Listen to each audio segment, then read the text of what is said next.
Damsatokuma Islama kananu jajjabeessa yaa kan hireen jireenyaa simbaases biyya keessa yaa kan qawli rabbicha quraana isaa dhageessan barri bara wahdaati gariin maaliif walleeysa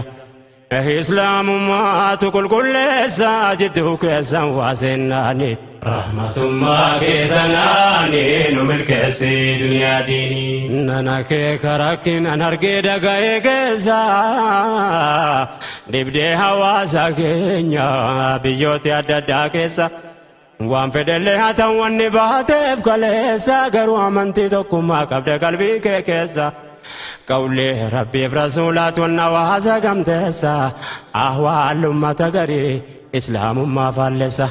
إن النوران قودي والليسا ما لبدين سانا دمناني رحمة ما كيزناني نملك سي دنيا ديني